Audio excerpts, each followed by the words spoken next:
prazer enorme a gente recomeçar o nosso seminário da iniciativa Paulo Freire, que a gente começou há 3 anos atrás, acho. E no semestre passado a gente teve um ritmo acelerado assim, de seminários e palestras, que acho que foi muito rico, muito bom. E agora a gente vai, recomeça em grande estilo com a Fernanda, e a gente vai agora fazer isso periodicamente, né? E até tentar expandir o alcance online dessas sessões e tudo mais, mas sem maiores delongas, por aceitar o convite. Vamos lá. Paulo e todas e todos aqui, muito obrigada pela presença, né? Aqui em TC, no Teachers College, muito obrigada para quem está aí acompanhando online. Eu sei que eu tenho parceiras de coração no Brasil, tipo a Ellie, que eu sei que está aí, que é uma jornada de muitos anos na educação popular, desde lá da UFMG, e é muito bom saber que a gente está juntas, que nós estamos, que continuamos juntas nesse processo. Muito obrigada por quem está online aqui, muito obrigada também. Eu acho, aí agora é mudar para o português, né? Eu já ia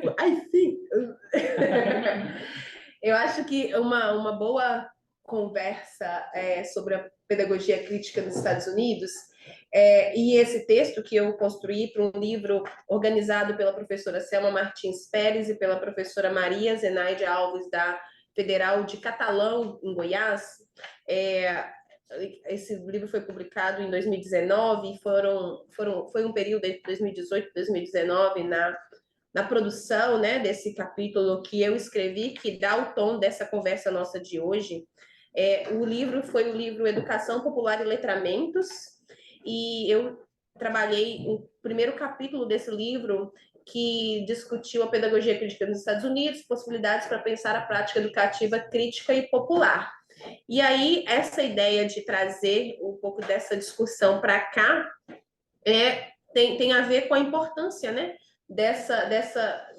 da pedagogia crítica aqui nesse país onde a gente está, pensando como ela bebe da teoria freiriana e como muitas vezes a gente não sabe disso no Brasil, a gente, especialmente porque a gente tem pouco diálogo com publicações traduzidas entre os dois países, né? Então, eu acho que quando eu comecei a ter contato com esse material aqui, eu comecei a ver que poderia ser bem interessante trazer um pouco dessa discussão, e porque ela trouxe uma coisa nova para mim.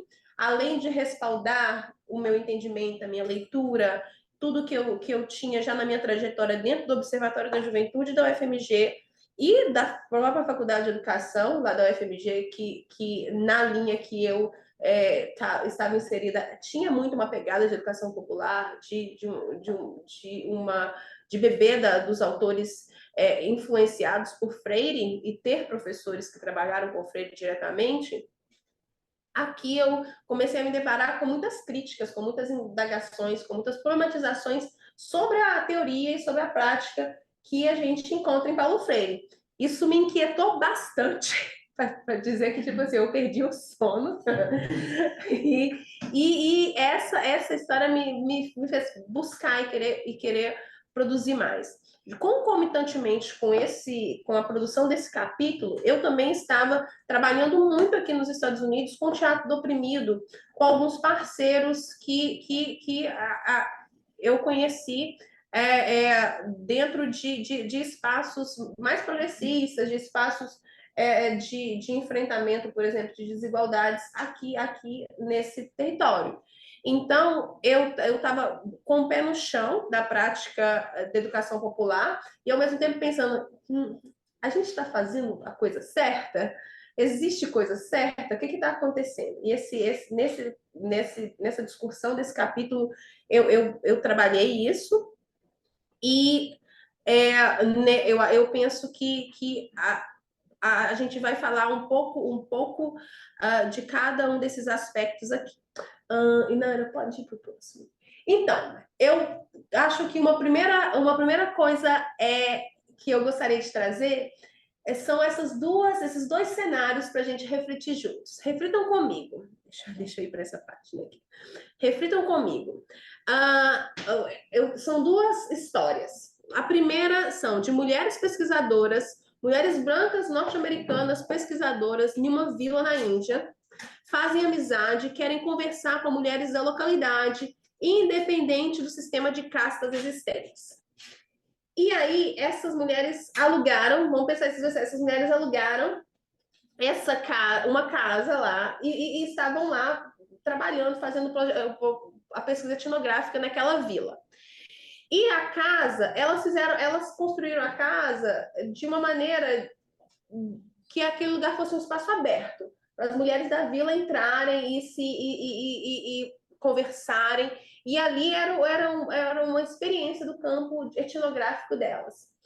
Elas tinham uma pessoa que trabalhava para elas, uma senhora que trabalhava ali cuidando da casa por vezes, e essa senhora também foi convidada a participar de uma roda de conversa. Quando chega o momento da roda de conversa, as outras convidadas foram chegando e subiram para o segundo andar daquela casa. Na subida para o segundo andar daquela casa, essas mulheres se sentaram, se posicionaram bem assim, sentadas em cadeiras perto da porta. E aquela senhora que trabalhava e que também estava convidada, ela queria participar. Ela já tinha dito que ia participar.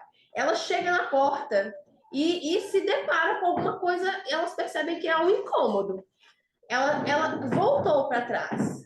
E as pesquisadoras, e aquelas pesquisadoras, tipo, o que aconteceu, né? Eu não sei se tem uma inimizade aqui entre elas, o que vai acontecer. Elas perceberam que entre essas duas mulheres que estavam sentadas perto da porta, elas se entreolharam quando aquela senhora que prestava serviços para as pesquisadoras tentou entrar. Elas se entreolharam e olharam para a mulher se recuou, saiu e deu a volta no jardim. E, para surpresa das pesquisadoras, ela escalou o prédio. Ela escalou o prédio e foi subindo, pegando nas grades, e entrou pela varanda, pela varanda e não passou pela porta. E ali, elas foram descobrir depois que o que acontecia é que, pelo sistema de castas ali na vila, ela não podia passar na frente daquelas outras duas mulheres, que eram de uma casta superior. Ela precisava respeitar os códigos de convivência ali daquele território. E ela improvisou uma solução para ela participar mesmo assim, escalando aquela janela. Primeira indagação, diante dessa situação, desse cenário. Ela era uma pessoa alienada? A gente pode chamar essa mulher de uma mulher alienada? A gente pode dizer que existe ali uma falta de leitura de mundo? A gente pode dizer que ela precisa ser transformada? Primeira indagação. Aí, o segundo cenário. Um líder revolucionário de orientação marxista quer construir, desculpa aí pelo typo, uma sociedade baseada no poder popular. Contudo, considera que o povo não sabe pensar certo sem a ação de líderes revolucionários.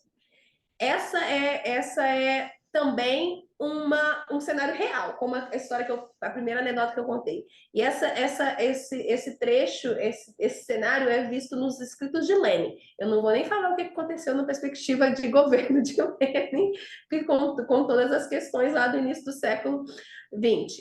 Mas essa era uma indagação muito forte desses dois cenários, que esses dois cenários trouxeram indagações muito fortes para a minha perspectiva, para o meu olhar freiriano das coisas e de ver as coisas acontecerem.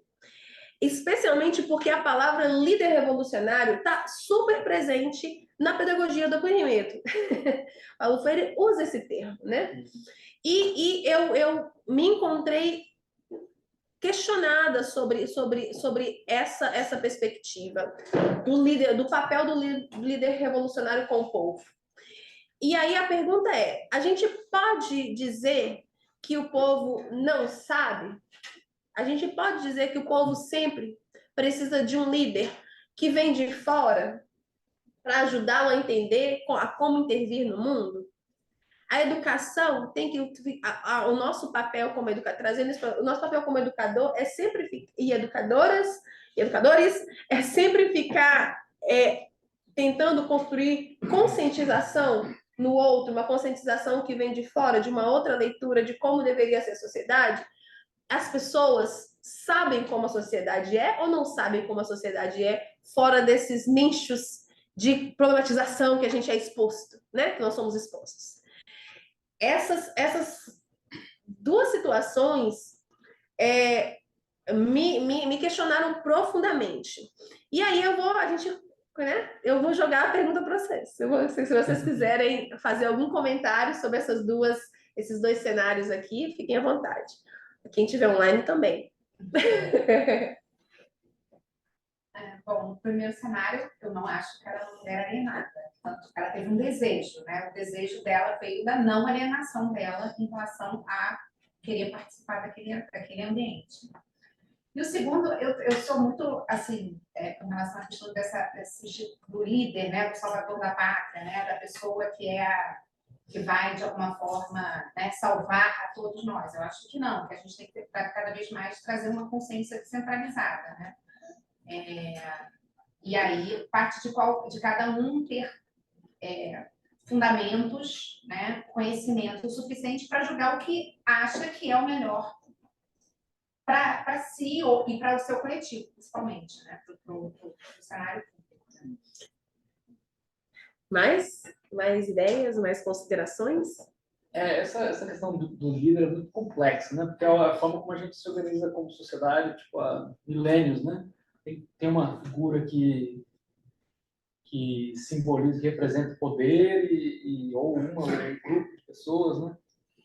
É muito difícil de descolar essa nossa ideia que a gente tem de como ser representado, né? Ser representado por uma pessoa que pode ser um líder, depende, pode ser alguém mais messiânico, uma coisa mais em vários sentidos, ou alguém um pouco mais enfim,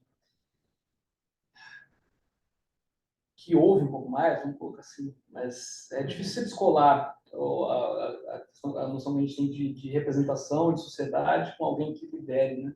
Sim. Isso está em tudo, né? Tem várias possíveis dimensões que a gente tem. Legal.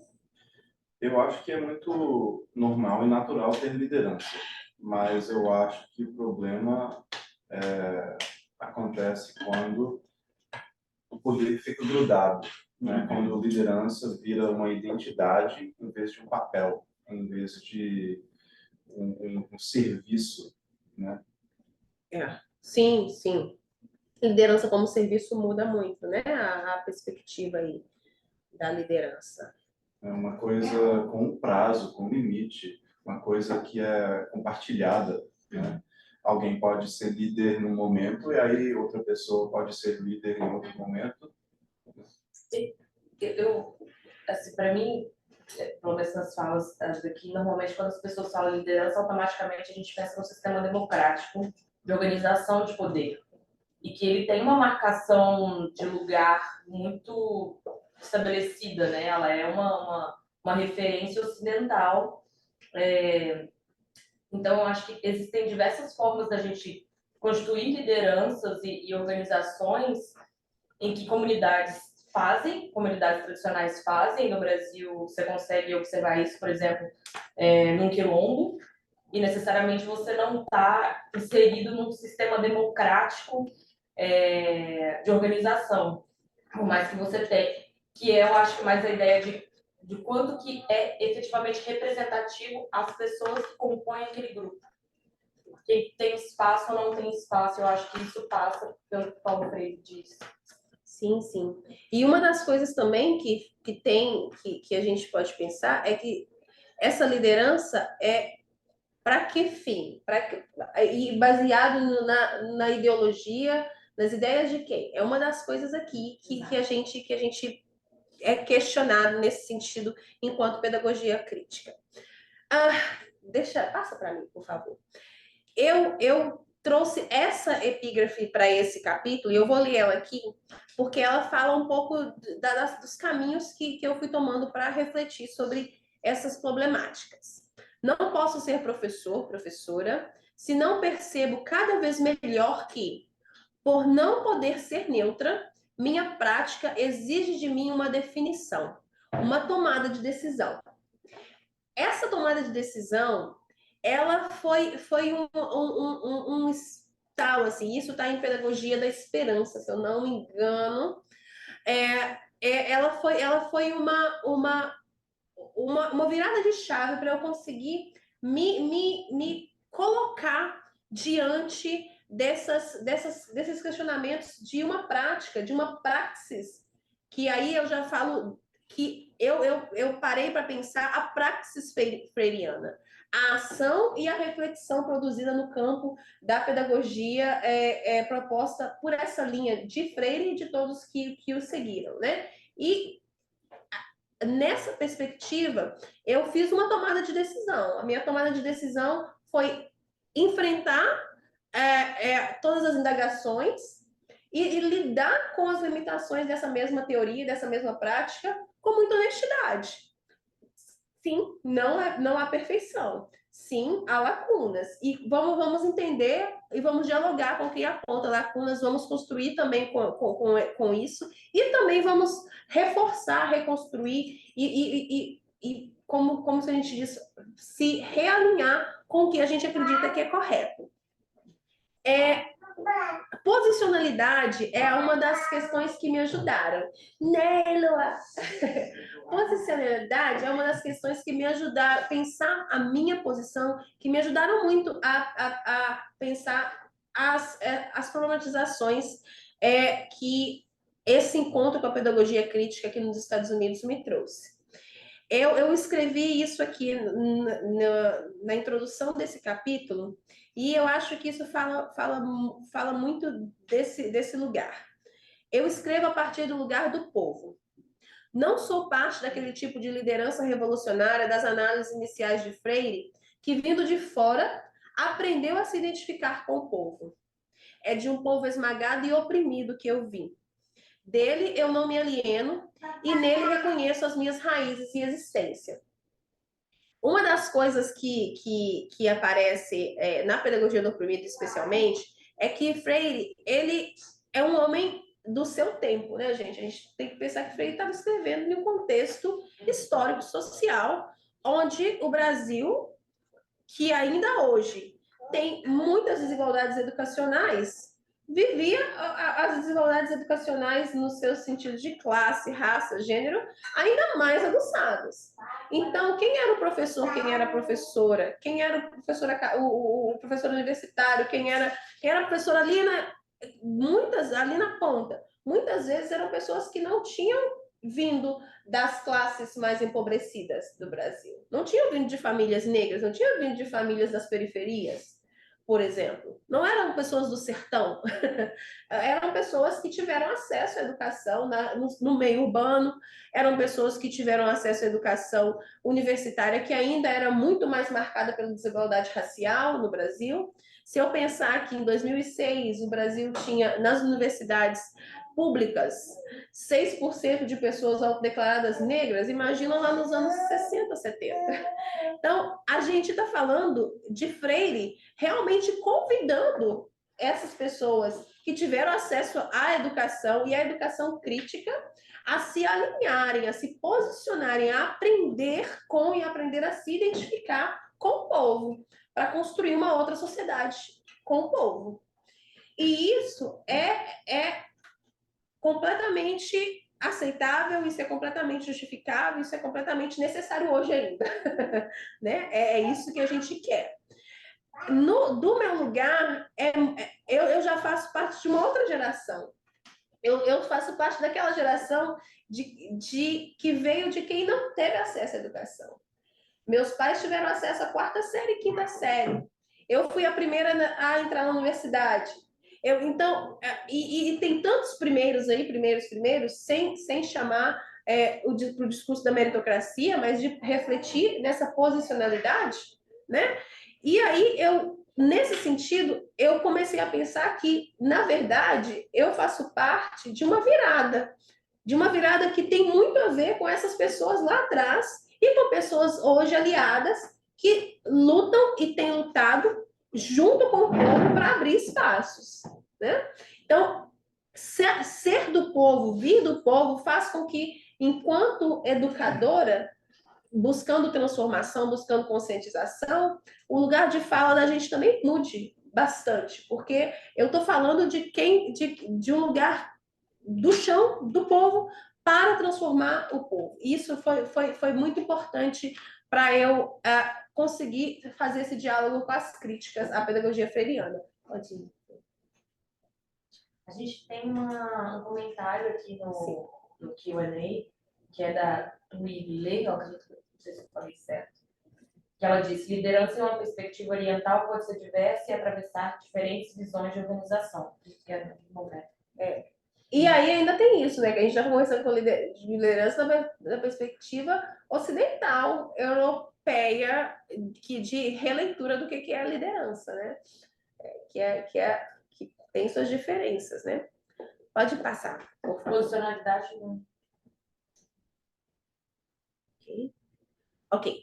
Então, e desse lado de cada linha, eu vou usar essa referência ao Boaventura Souza e Santos, que trabalha com a linha abissal, sul global e norte global, e o lado onde a gente está aqui geograficamente é o lado de cada linha, né? Que divide esse globo, essa linha imaginária geográfica que divide existências e inexistências, né? Desse lado de cada linha, quando eu comecei a estudar pedagogia crítica, eu fui passando por diversas reflexões. Uma delas é que a gente está trabalhando, sim, em um contexto, em uma terra de imperialismo flagrante, como a Antônia Darder, que é uma das pessoas que trabalha com pedagogia crítica aqui, escreve. E nesse lugar, aqui, esse imperialismo flagrante, ele é traduzido para o mundo nas dinâmicas da globalização. Então, a gente não pode deixar de assumir que a gente está falando de um lugar que tem muitas contradições nas suas relações internas de produção de desigualdade, mas nas relações externas também. Mas uma das descobertas que eu acho que nós todos fazemos quando a gente chega aqui é que a gente trabalha como a gente diz, nas rachaduras do sistema, muitas vezes, né? A gente trabalha ali onde é possível construir novos espaços, outros diálogos dentro dessa sociedade, tal como na sociedade brasileira. Então, eu fiquei pensando que uma das coisas que é interessante quando a gente se aproxima desses diálogos com o Freire aqui nos Estados Unidos é ver como existem tantas resistências e existências, né, de pessoas, de sujeitos, de atores sociais que a gente nem pensa que existem e que vivenciam as desigualdades tal como a gente vivencia no Brasil ou em outros lugares do sul global. Eu costumo dizer, uma das coisas que eu acho que foi uma das primeiras formulações que eu fiz quando eu passei meu primeiro ano estudando aqui, que nem foi aqui em Nova York, foi em Massachusetts. E era uma cidade que eu estava na Universidade de Massachusetts em Dartmouth, e aí tinha... Dartmouth, Universidade de Massachusetts em Dartmouth. E aí, lá em Dartmouth, ela ficava entre três cidades, eram três cidades primas, né? Fall River, New Bedford e Dartmouth. E a New Bedford, especificamente, é uma das cidades mais pobres dos Estados Unidos. Um dos sistemas educacionais com avaliação de performance mais baixos. E ali eu ficava vendo diversas coisas, e uma das coisas que eu falava era que eu falava assim, gente, a gente reclama muito, né, da forma como o imperialismo americano, tipo, impacta na geração de pobreza fora e tal, mas eu acho que eles testam tudo aqui dentro mesmo. Nada sai para fora sem ter sido passado por um test drive interno dentro da sociedade americana. As estruturas de racismo são muito fortes, quem é pobre mesmo, mas é tudo muito diferente, numa estrutura infraestrutura muito diferente. As pessoas estão dentro de um apartamento, vivendo uma pobreza imensa, mas tem um apartamento, tem uma coisa ali que esconde e parece que é até uma classe média alguma coisa, mas não é assim. E então, na perspectiva de entender essas existências oprimidas aqui também, eu fui pensando nos intercâmbios possíveis das nossas reflexões entre um e outro. Eu não sei se faz sentido isso que eu estou falando para vocês que vivem aqui também, né?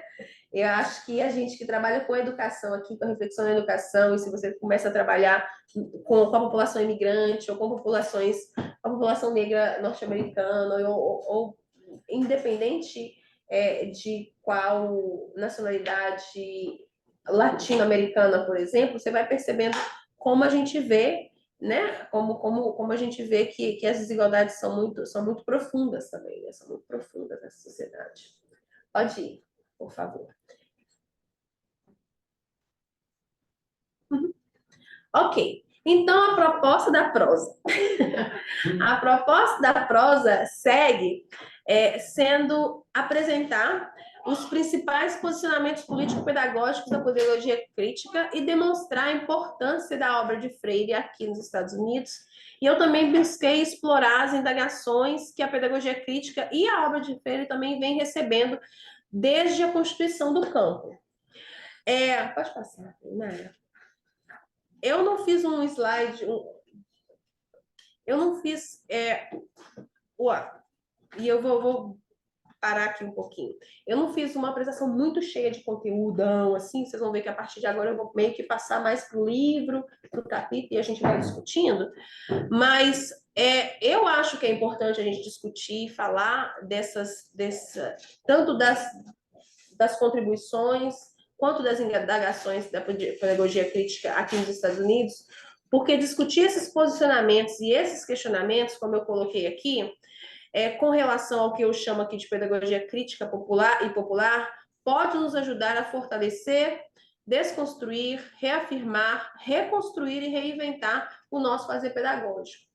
Eu fiquei profundamente impactada assim, no meu fazer pedagógico pela forma como eu passei a voltar a olhar, por exemplo, para a minha prática pedagógica enquanto professora em sala de aula aqui nos Estados Unidos, porque eu ainda sou professora aqui no campo de educação de inglês como segunda língua, né, para comunidades imigrantes. Eu pensando no meu lugar de autoridade, por exemplo, dentro da sala de aula. A gente tenta tanto falar de horizontalidade, né, desse lugar que a gente tem que construir, mas a sala de aula é inerentemente um espaço hierárquico. E se a gente nega que ele a gente passa problemas muito sérios de inadequação da nossa própria ação pedagógica ali com os estudantes, por exemplo. É uma das coisas que a gente vai chegar lá e discutir. Pode passar, por favor? Eu vou parar um pouquinho aqui. Então, posicionamentos político-pedagógicos. Eu vou tentar ir rápido, né, gente? Porque senão a gente também não... A gente vai até 2, né? Meu colega disse que eu precisava falar Ok. Os posicionamentos político-pedagógicos que eu encontrei nessa leitura com pares, de pessoas que escrevem sobre Paulo Freire aqui.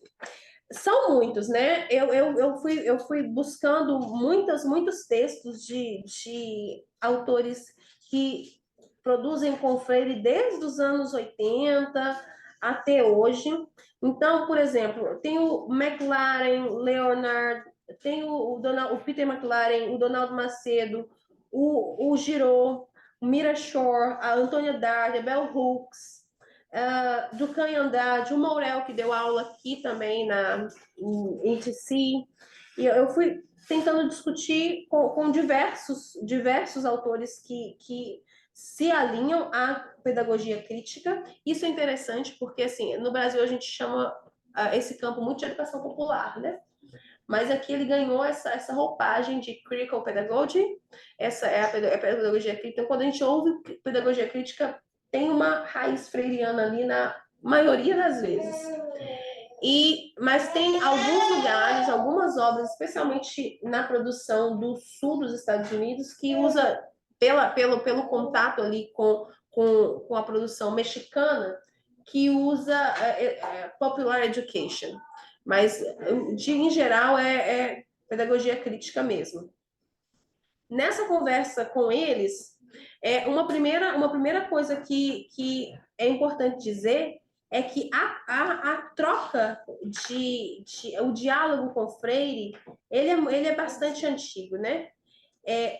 Freire mesmo, no período do exílio dele, ele passou pelos Estados Unidos, né? Ele passou por aqui. A obra de Freire, a Pedagogia do Oprimido, foi publicada aqui antes de ser publicada no Brasil.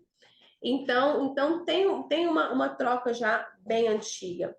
E uma das coisas que Freire observou aqui em Nova York, ele foi visitar um projeto que algumas irmãs realizavam. Oi, tudo bem?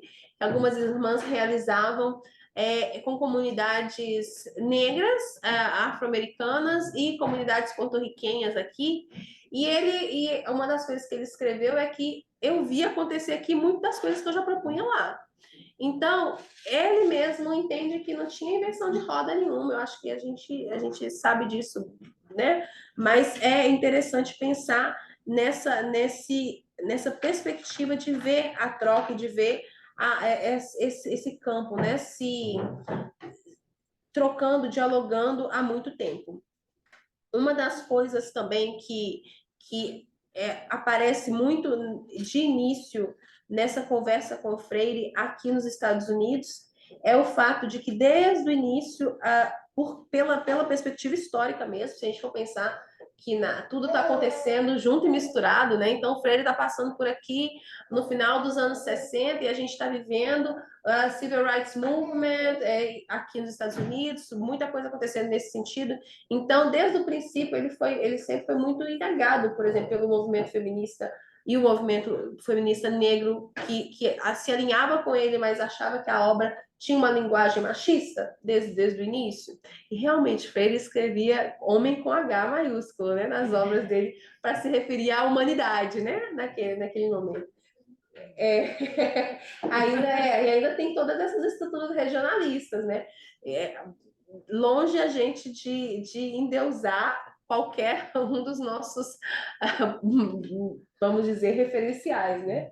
A gente vivia, mas é muito bom lembrar disso, porque pelo menos no lugar onde eu venho, a gente problematiza muito pouco, porque a gente está tão focado na contribuição da obra, que a gente parar para pensar que tem pontos que tem que avançar, e esse é um deles, né? Então, dos posicionamentos político-pedagógicos que eu pude observar nessas obras de pares de Freire, eu ressaltei, e eu vou ressaltar 3 aqui. O primeiro é a não neutralidade,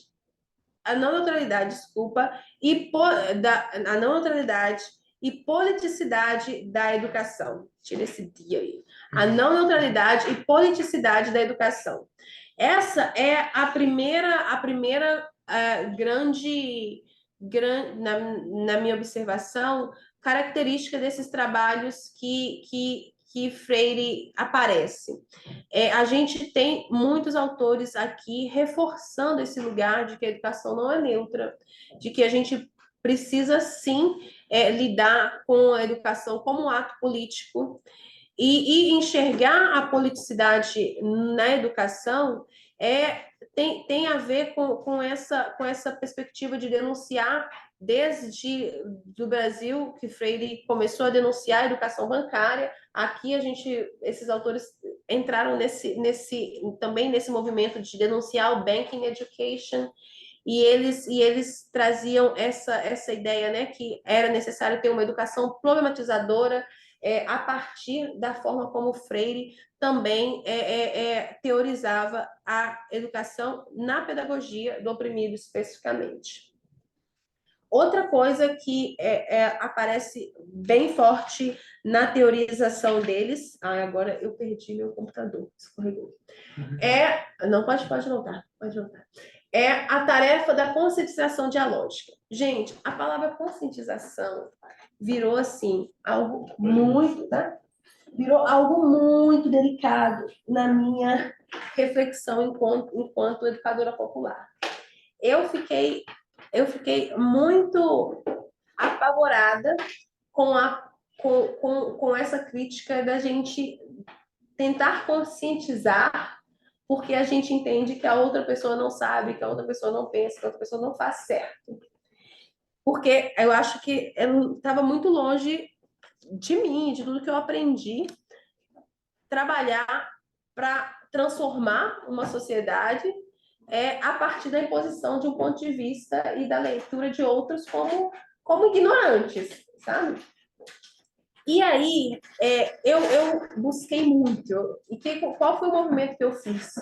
Eu peguei Pedagogia do Oprimido. Se eu mostrar para vocês o livro, vocês vão rir de mim. Mas eu peguei Pedagogia... não vou mostrar. Eu peguei Pedagogia do Oprimido e fui, assim, esmiuçando aquele livro praticamente página por página, num movimento meio advogado do diabo, sabe? Olha isso aqui. Olha isso aqui. O que ele quis dizer com isso? O que ele quis dizer com aquilo? Qual que é a temporalidade? Qual que é a historicidade disso? Qual que é o contexto dessa fala? De onde veio? Para tentar entender esse lugar do questionamento sobre a tarefa de conscientização. Inclusive, nos Estados Unidos, é muito difícil autores que trabalham com Freire traduzirem a palavra conscientização para o inglês. Eles, na maioria das vezes, usa-se ela em português mesmo, porque não acham um equivalente.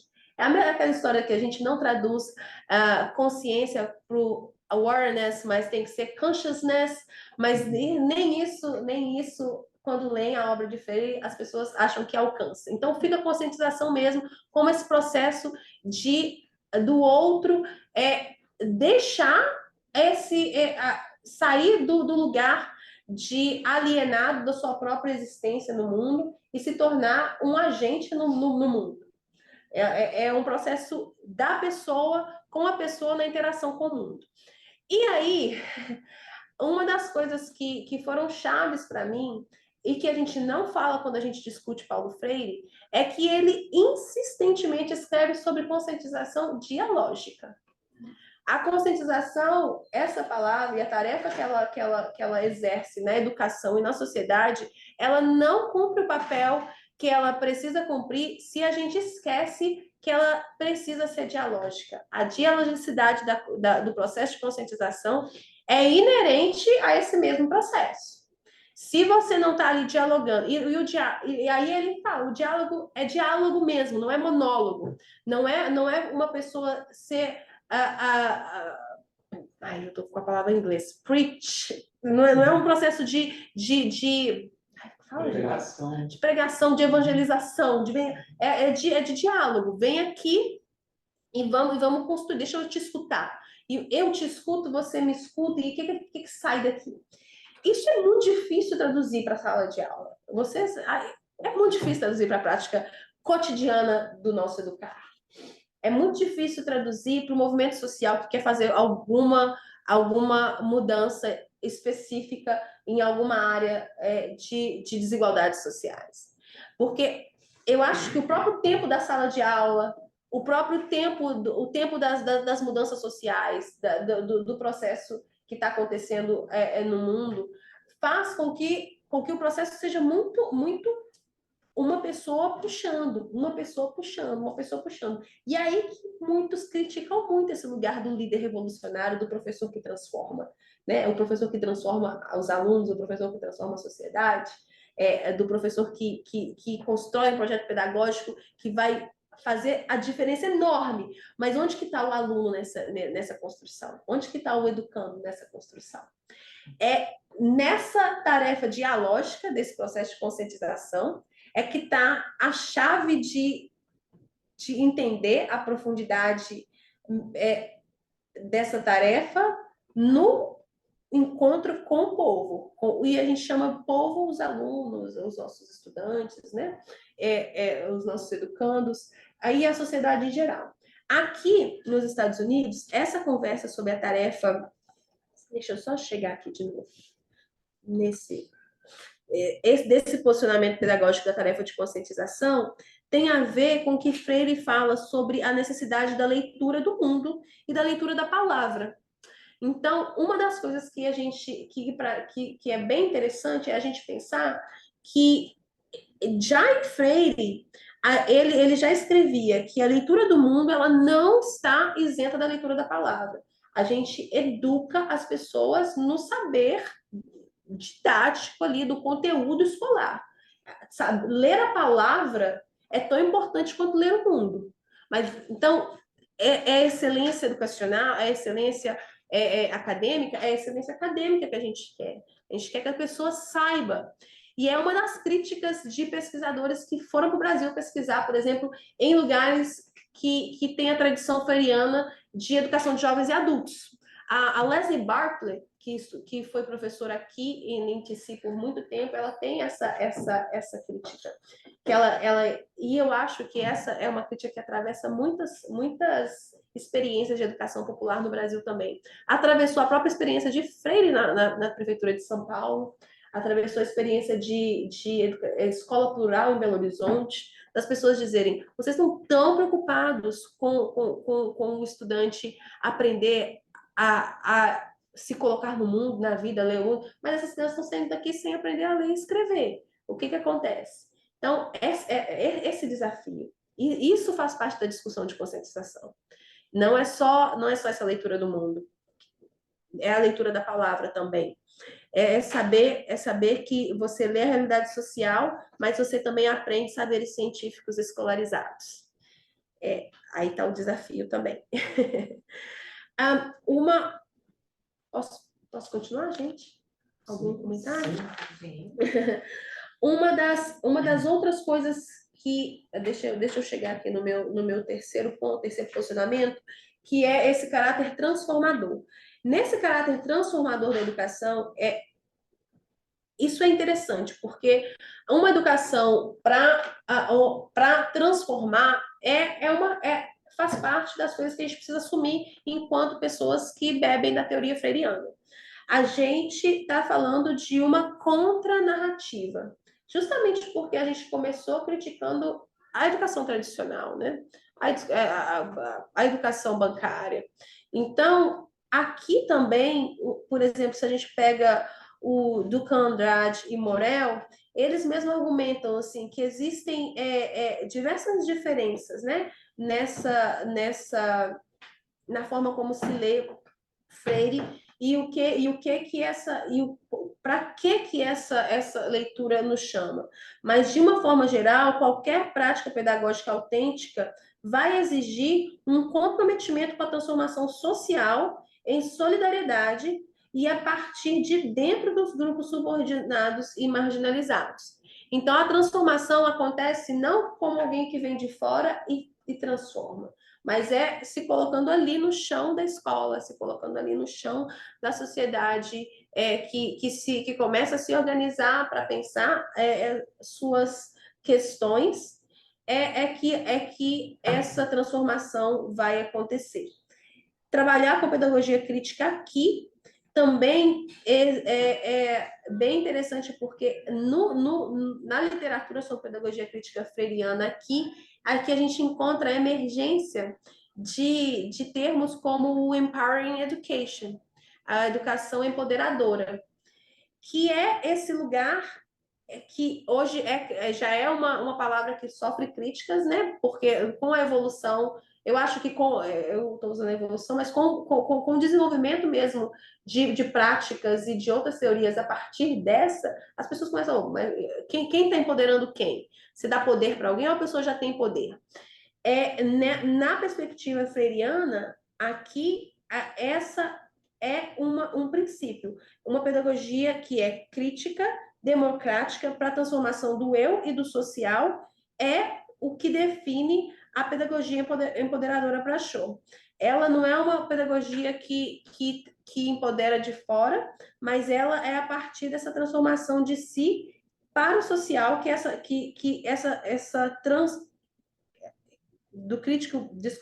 do eu para o social é que essa transformação acontece. Deixa eu passar para o próximo slide, porque a gente já está bem em cima da hora. Só uma coisa. Sim. A gente vai ter as duas? A gente vai ter as 2 ou 2h30? Tá marcado até as 2h30, né? É, Acho que seria tá legal marcado só a Essa gente sala não- tá Eu acho que eu vou concluir aqui, assim, bem rapidamente, mas é aqui eu preciso desse slide, porque ele é muito importante. E esse é literalmente meu penúltimo slide. E aí, ok, essas são as bases que eu pude sistematizar da pedagogia crítica nos Estados Unidos, que dialoga muito e que abre portas para a gente continuar construindo como educadores populares vindos do Brasil com esse campo de construção de conhecimento aqui. Mas dentro desse mesmo campo existem indagações que vêm de fora do campo, de pessoas que não se identificam com a metodologia e com a teorização freiriana, e tem muitas indagações que vêm de dentro, de pessoas que falam, olha, a gente bebe da pedagogia crítica, mas existem esses e esses pontos que precisam ser revistos e precisam ser reconstruídos. Eu vou falar um pouquinho deles nessa perspectiva. As críticas que vêm de fora apontam esse primeiro aspecto. O primeiro aspecto dessas críticas tem a ver com esses argumentos sobre formulações de Freire que são muito idealistas e utópicas. Tem essa perspectiva que muitas vezes são teóricas demais, outras vezes interpretadas como não teorizadas o suficiente para dar o suporte à elaboração de propostas programáticas que se adequem à realidade escolar. Então, isso é uma coisa que acompanha Freire desde sempre, né? As pessoas, você é um sonhador, né? Que sociedade é essa? Que educação é essa? E aqui isso acontece também, pensando que... Mas essa crítica acontece no Brasil também, a Freire. Se eu não me engano, Saviani tem essa crítica a Freire, a teorização de Freire no Brasil, sobre aonde está o conteúdo programático, onde que está o cuidado com os saberes científicos que precisam ser passados para os estudantes e aonde está o suporte teórico-metodológico para o professor usar isso dentro da sala de aula. Aqui essa crítica acontece também.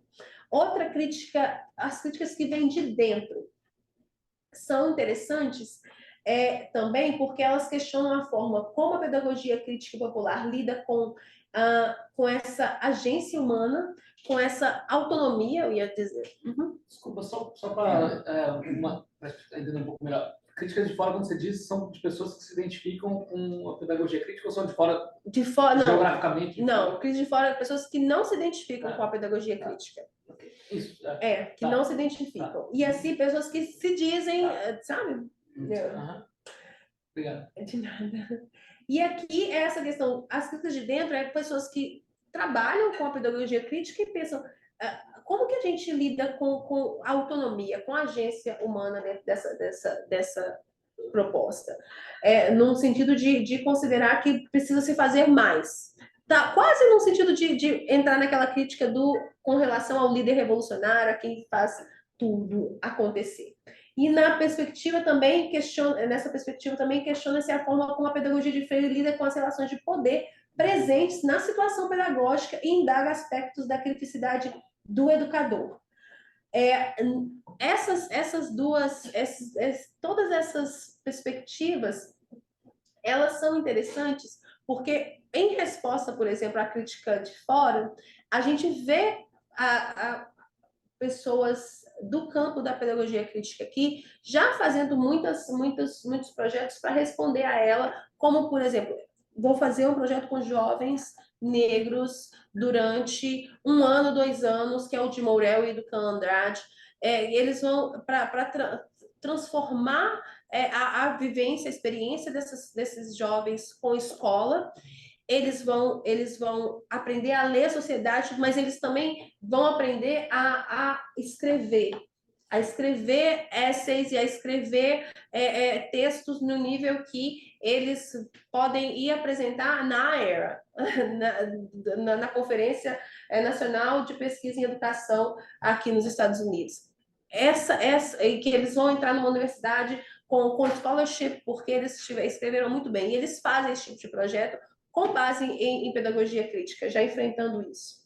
Aqui, nessa perspectiva da autonomia, da agência humana, e na perspectiva das críticas com relação ao poder, as relações de poder na sala de aula, a gente vê esse movimento de autores que dizem que a gente não pode desconsiderar as relações de poder, e a gente não pode desconsiderar que o professor também não é culpado por todas as relações de poder que sobrepõem a própria ação pedagógica dele.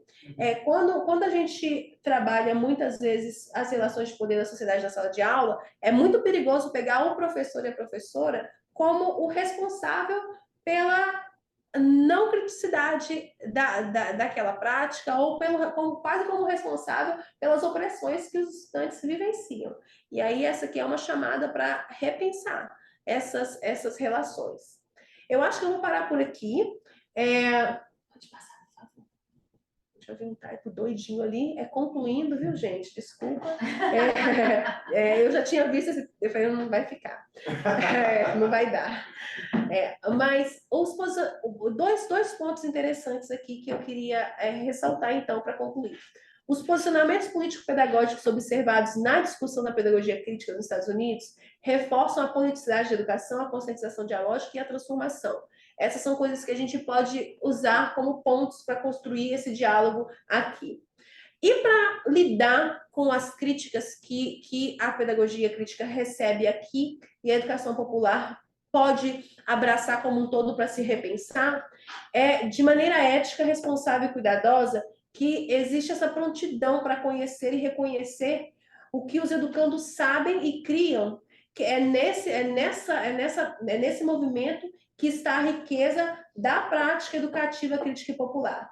A resposta, muitas vezes, às críticas é voltar para a relação com os educandos, é voltar para o saber dos educandos, é voltar a enxergar que essas pessoas sabem, e elas sabem como a mulher que subiu a grade, que escalou o prédio para não passar na frente das outras mulheres do seu sistema de casta. Ela sabe improvisando soluções para coisas que muitas vezes a gente acha que existem outras formas de transformação do mundo, de transformação da sociedade, de transformação da experiência escolar, que são melhores, que poderiam trazer mais, mas às vezes esses saberes ali, do chão, na simplicidade do dia a dia, é o que significa a transformação para esses educandos, é o que significa a mudança social, é o que significa a revolução. E a gente precisa olhar a revolução nessas escalas distintas, né? Eu penso que é isso. Ai, falei demais, eu sabia. Vamos lá.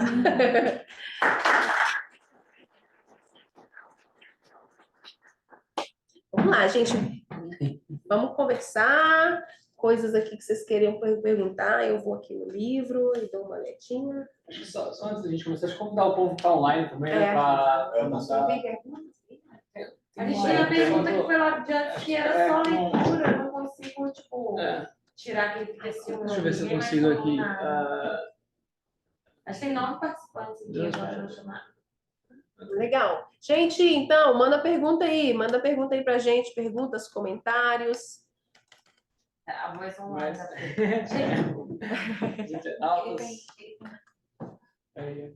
Então, obrigado pela fala. E os meus pais, os dois, são professores aqui no contexto americano. Meu pai é professor de universidade e minha mãe é professora na secundária. E um aspecto que eu acho muito importante incluir na nossa concepção do papel do educador é que o educador existe com muitos limites. Existe entre os alunos e estudantes de um lado e entre a administração do outro. Né? Então, a capacidade do educador, nesse sentido, é muito limitada. Né? A gente tem que reconhecer as presenças, assim, a realidade política do local de educação, mas também os limites e exigências que vêm de cima. Especialmente se você trabalha nesse contexto norte-americano, vamos pensar nos testes padronizados, né? E qual que é a função? Aqui tem uma crítica enorme, né? Com relação nesse campo da crítica da pedagogia crítica tem uma produção gigantesca problematizando a educação para os testes, por exemplo, a educação o que ficou cada vez mais ligado a educar para a prova e não educar para o saber, né? Esse é um aspecto, mas também na área política, né, tem, por exemplo, na Flórida, o cara querendo proibir livros sobre a história americana, tem... Critical pedagogy, né? Não, critical theory, na verdade. Sim. Eles estão querendo essa história de proibir a pedagogia, a teoria crítica, né?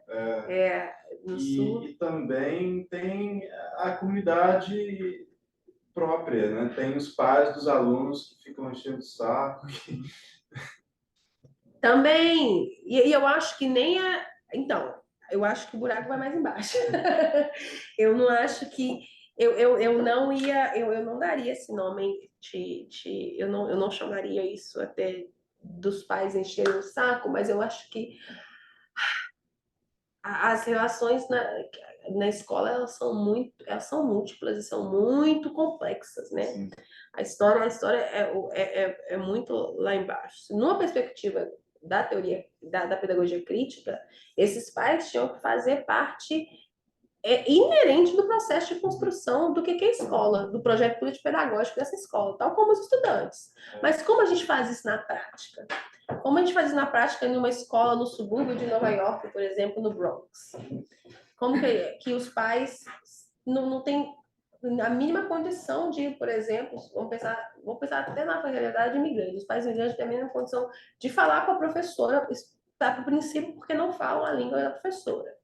Segundo, porque estão trabalhando em 3 trabalhos, amanhã, tarde e noite. Então, tem tantas coisas aí, né, que tensionam essa relação, e isso cai mesmo na conta do professor. Como que a gente resolve isso, né? Como que a gente lida com esses desafios? Só lembrando que tem uma questão aqui dos internautas também, tá? Pensando, a pedagogia crítica ela faz parte do currículo americano? Quanto percentualmente, assim? Em que contexto, assim? Curiosidade. O que eu consegui identificar, tal como acontece no Brasil, são alinhamentos de alguns departamentos, distritos educacionais, com, por exemplo, universidades ou professores, que desenvolvem projetos ali dentro que tem a ver com a pedagogia crítica, você entende? Não é uma coisa... Eu não encontrei nenhuma experiência que é uma situação talvez mais melhor, no sentido de equidade, né? Eu acho que aqui ainda esse desafio ainda é maior do que no Brasil, no sentido de fazer com que algumas abordagens teórico-pedagógicas virem política pública, por causa da fragmentação, né, da fragmentação do sistema educacional daqui. Por isso eu queria saber se tem algum estado que adotou isso, algum... Se eu posso trazer de uma... Estou tentando lembrar se foi no Texas ou se foi em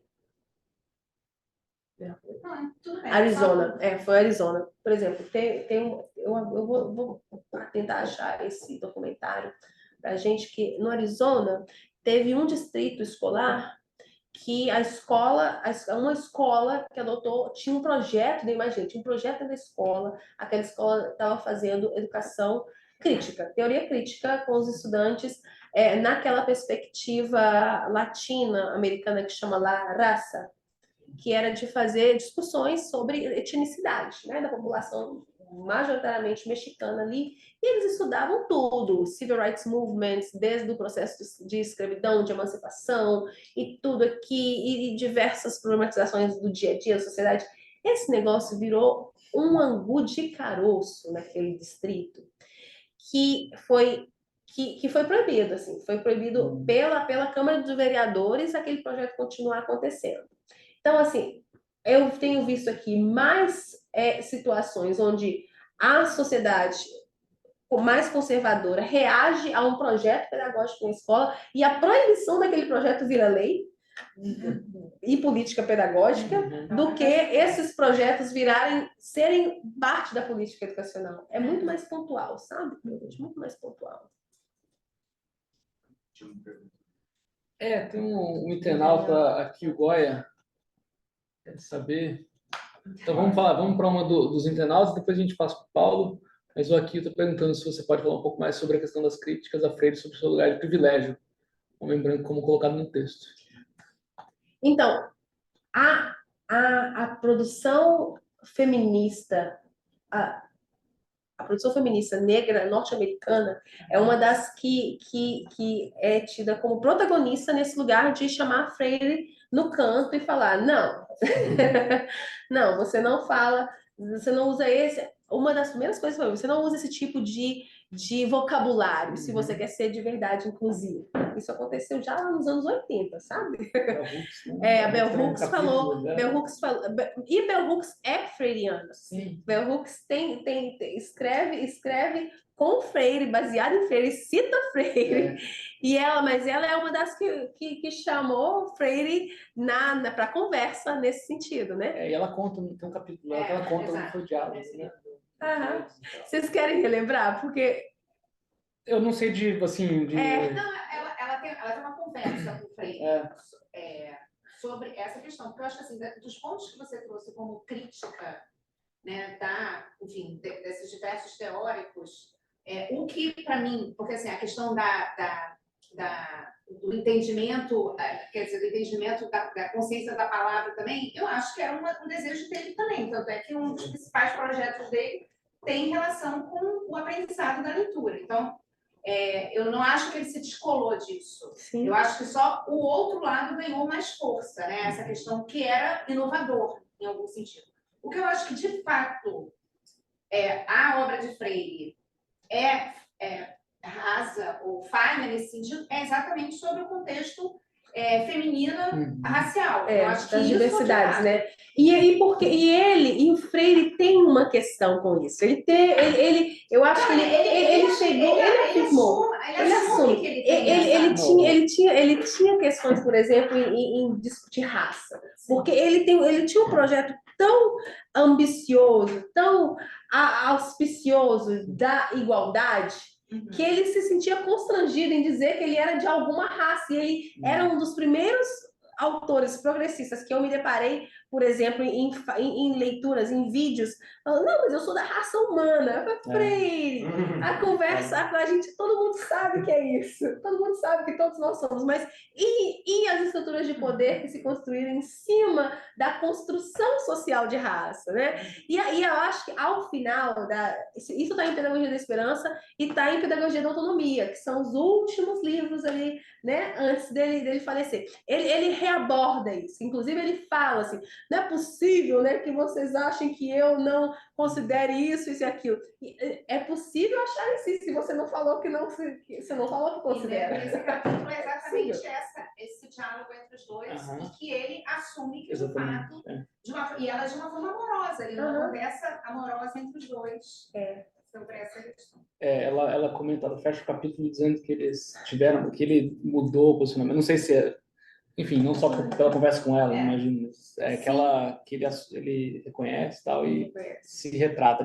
Eu falo sobre isso assim, na primeira, eu nem entro isso como essa é a primeira coisa que eu converso nessa parte desse capítulo, sobre essa indagação de Freire com as suas relações com gênero e com raça que acontece mesmo.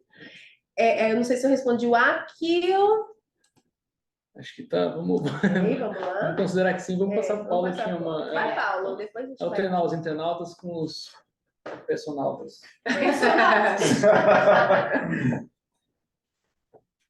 Bom, obrigado, Fernanda. Vou fazer que nem aquelas pessoas que pedem para fazer pergunta e fazem Eu vou falar eu acho que dois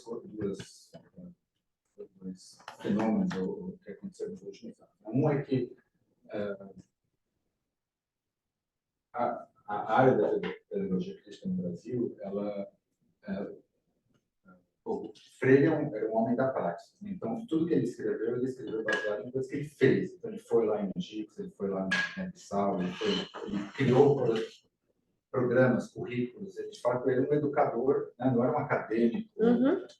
E acho que isso é muito do poder do que ele faz, é porque do que ele fala, porque ele fez. Ele foi lá, ele viu as contradições, né? Ele viu essa questão. Eu sou um professor, eu tenho o direito de impor uma coisa, ou quanto que eu negocio isso. Então, era muito baseado no... Daí, quando isso virou uma teoria, né, e passou para a academia, daí os acadêmicos começaram, mas eu tenho uma crítica, eu tenho isso, não, mas isso, vamos reconceitualizar, não sei o quê, mas muitos não tinham essa prática, não tinham essa prática de ir lá e fazer educação popular, e fazer, ir nos lugares, e ver como isso é um pouco, acho que você está falando também, né, que legal, vamos discutir aqui, fazer um simpósio sobre pedagogia crítica, daí vamos discutir na página 3 do livro, se ele quis dizer isso, se ele quis dizer aquilo. E nisso, no Brasil, os economistas entenderam que tinha um vácuo de voz pública, porque o pessoal estava meio... eu critico a sua crítica, daí você critica a minha crítica, a gente critica. E daí, o que aconteceu no Brasil é que a pedagogia crítica perdeu espaço completamente. E hoje quem manda na educação são os economistas. Não estão nem aí para isso, e daí isso foi colocado como, isso é uma situação sociológica, filosófica, who cares, né? Temas transversais, né?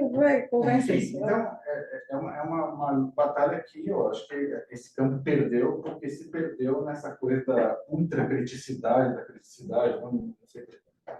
E acho que a outra coisa é que a direita se apropriou desse discurso também. Então, por exemplo, quando se fala, né, a gente tem que incluir as pessoas, tá falando, tá bom, mas eu sou homofóbico, eu quero ser incluído também. Daí se fala, mas não, você não, porque isso pode ser da sua cultura, da sua religião pode ser homofóbica, mas essa eu não respeito. Eu falo, não, então não. Daí isso cria uma disrupção no discurso público que o pessoal também da pedagogia crítica não tem resposta, né? Falar, não, eu respeito todas as posições, menos os fundamentalistas cristãos, menos os evangélicos radicais, menos os judeus ortodoxos, enfim, religiões ou grupos que são abertamente racistas, abertamente homofóbicos, abertamente... Então, eu acho que são questões que eu acho que a gente tem que ter assim, a gente tem que enfrentar, né? Porque para reocupar esse espaço, a gente precisa lidar com essas necessidades da realidade para a gente não virar um clubinho né, a bolha do nosso Twitter de quem que que não entende que o mundo mudou, né? Que muitas dessas críticas foram apropriadas pela direita, muito desse lugar de debate público foi ocupado pelos economistas, pelos estatísticos, pela bancária. E acho que a gente tem que ter uma estratégia de reocupar esse espaço, que acho que é um pouco o que você está falando. Entender e reocupar esse espaço de debate, porque, fundamentalmente, a educação ela não pode ser um exercício só acadêmico, né? Ela tem que ter um impacto no mundo. Essa é uma das grandes lições do Freire. E é essa interlocução o tempo inteiro da praxis, né? Do que é ação, reflexão. Agiu, refletiu, pega aquela ação, reflete na ação, constrói outra ação, reflete de novo, constrói de novo, e aí esse é o processo que ele fala, que é o tal do inacabamento do mundo, né? Não vai acabar nunca isso. Eu acho que é nesse inacabamento que a gente também se perdeu, se criticando, se cobrando demais, né? Enquanto pessoas que tinham até um alinhamento, estavam falando entre pares, mas passamos a nos cobrar demais. Eu acho que essa é uma boa observação, e eu acho que com certeza chegaram em Freire, porque ele tinha essa abertura de assim, pode vir, podem falar, podem trazer as críticas. E eu vejo esse movimento, Paulo, especialmente da apropriação do discurso da diversidade pelo posicionamento ultraconservador, ultradireitista, como muito desonesto. Eu acho que assim, é uma das coisas que, da posicionalidade da nossa criticidade, a gente precisa ter a honestidade de olhar para essas pessoas e falar: isso é desonesto por quê? Na minha opinião. Porque tem a ver com processos de desumanização. Toca tipo, por que você não pode ser homofóbico e querer ser respeitado dentro de uma roda de conversa como uma pessoa homofóbica, no mesmo nível das pessoas que estão ali tentando buscar uma igualdade de gênero? Porque os resultados da sua homofobia na vida daquela pessoa vão beirar a desumanização. Aquela pessoa pode ser, inclusive, morta. Se a gente deixar esse sentimento, essa ação se exacerbar e ser legitimada até o último ponto. Então, eu acho que é na palavra humanização, e ela aparece muito em Freire também, humanização, no sentido do que é nos vermos como agentes de humanização, não só como ser humanos, mas de humanizar as nossas relações, que a gente que está um pouco, talvez, de um início de uma conversa de estratégias de como lidar com essa onda de apropriação do discurso da diversidade, da igualdade de direitos, né? Aqui, em Pedagogia do Oprimido, eu fico até rindo quando eu leio, quando eu leio vez e outra, porque Freire tem a coragem de usar o termo pensar certo, né? Você já leu quantas vezes? Ou esse aqui, eu vou te contar que tiveram situações. Uma das grandes situações que me fez esmiuçar esse livro foi porque ele estava no meu processo seletivo de mestrado no Brasil. Foi a segunda vez que eu li ele, mas foram 3, Débora. Cada leitura Foram 3. E eu sempre volto, porque aí você já volta rindo, né? Com essa coragem dele falar, pensar certo é assim, pensar certo é assim, é assado. E aí é interessante, porque ele está muito confiante de que a perspectiva dele é a perspectiva humanizadora. O que desumaniza, para mim, está errado, entendeu? Então, eu acho que essa é uma provocação interessante, né? Bom, Fernanda, tem uma frase que você cita dele no teu texto, que eu até peguei para mim, que eu vou colocar na testa. Sonhar com um mundo que seja menos difícil de amar. Para mim, isso aqui tem muito a ver com o que você trouxe agora, com essa humanização, né? De qual é o limite dessa discussão. Né?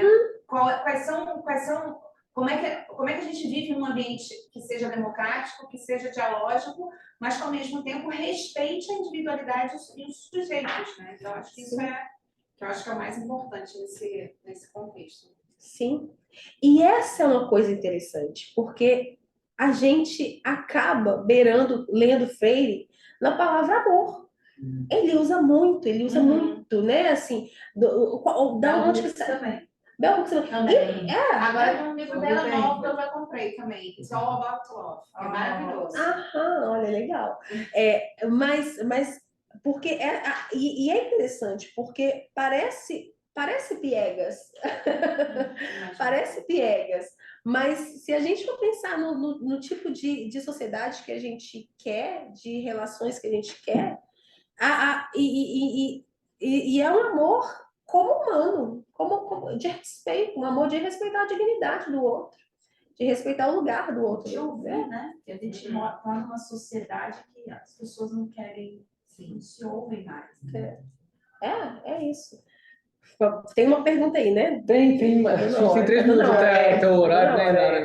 Agora a gente vai ser expulso, né? Mas acho que tem um comentário aqui de Tuilé, que é sobre essa questão da raça. Acredito que Freire também tem algo singular, que é a sua relação com a igreja, em especial a teologia da libertação. Com certeza. Acredito que isso possa produzir uma perspectiva cristã de humanidade e sua argumentação sobre raça.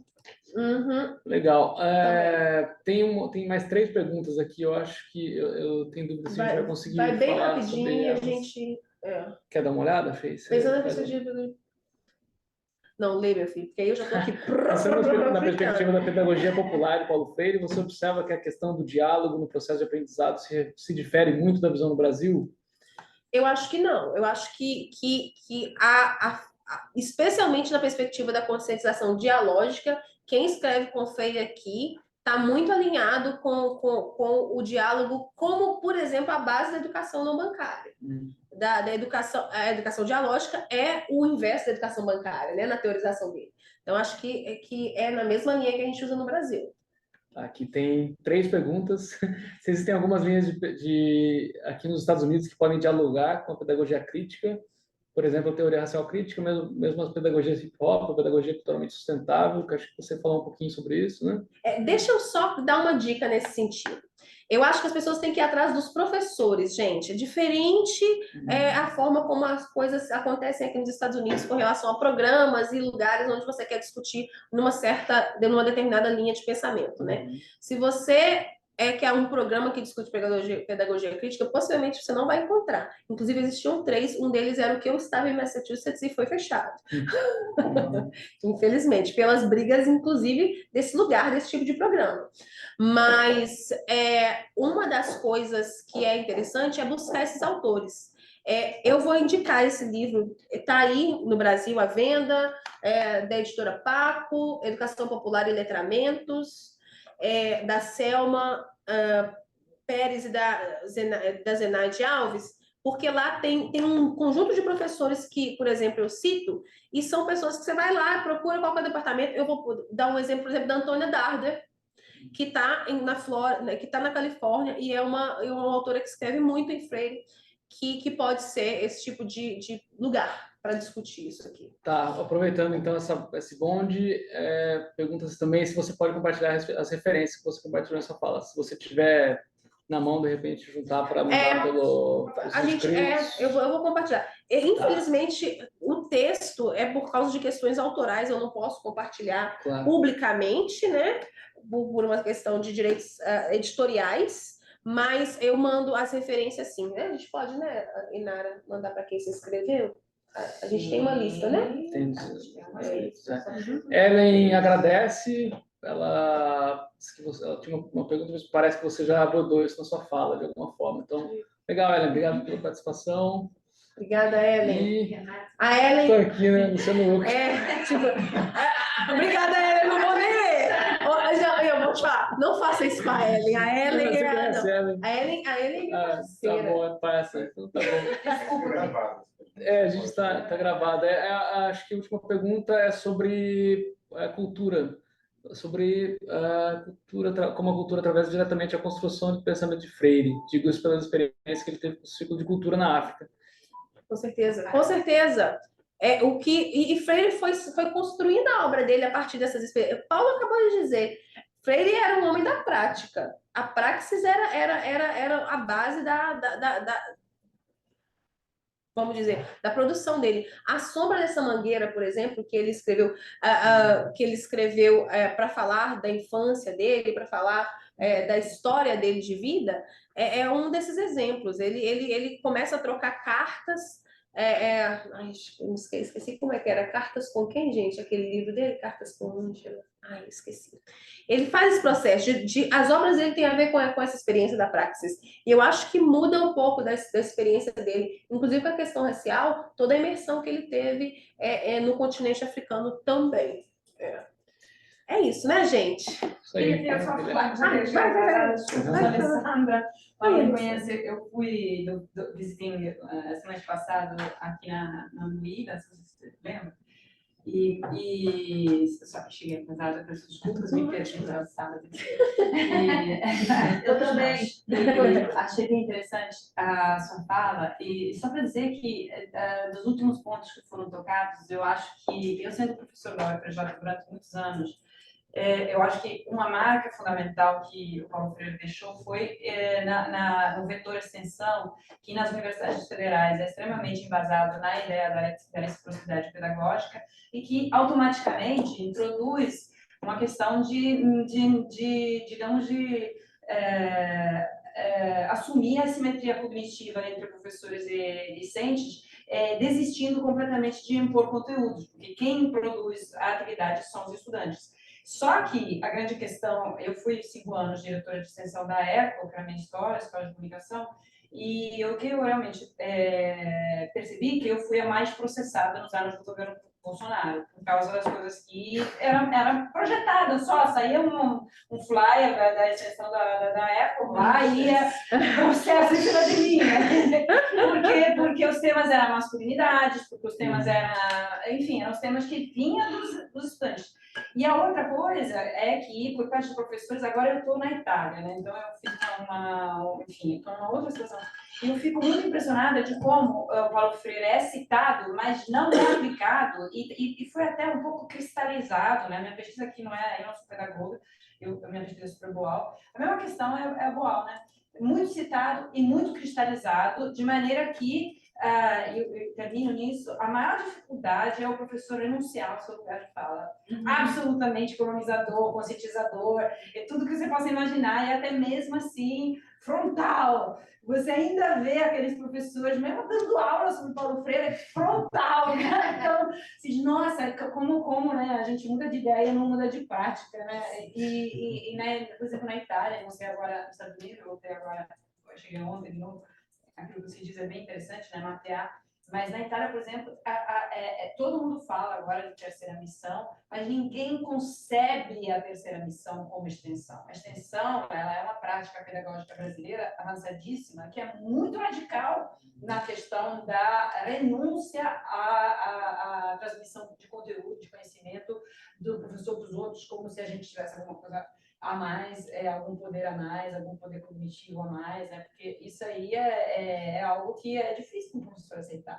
Então, por exemplo, na Itália, todo mundo fala de terceira missão, não sei o quê, public engagement e tudo, mas aí quando você vai perguntar, mas qual é o seu projeto? O professor ele diz, eu posso dar aula para a comunidade pobre? Você diz, não, meu amor, você não entendeu nada. Entendeu nada. Eu Não é isso. Como não é isso? Posso dar uma aula simpática, não sei lá o quê. Não, deixa eu só reforçar assim que você disse, porque assim, toda a minha experiência e construção, eu vou dizer de quem eu sou, se deu na extensão na Universidade Federal de Minas Gerais, dentro do programa Observatório da Juventude da UFMG, como professor Juarez Dairel. Assim, eu não teria acesso a nada desses conhecimentos e dessas experiências e desse transformar mesmo a partir de mim, para querer transformar o outro, se não fosse a experiência na extensão. Acho que essa é uma das questões que ficam para a gente, né, que está aqui na academia. De como que... E eu vejo isso, eu sou tão sortuda que eu cheguei num lugar onde a extensão tem valor, né? Paulo está aqui construindo esse espaço aqui com a iniciativa Paulo Freire também. E eu acho que é um dos caminhos, é a universidade de comunidade, é a universidade de comunidade. É isso, gente. Muito obrigada, viu?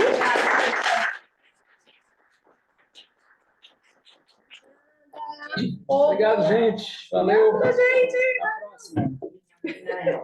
Parabéns, Fernanda. Espero que a gente possa ver aqui em Madison começar. Olha lá. Bora! Quero! Valeu. Obrigado pela participação. Adorei.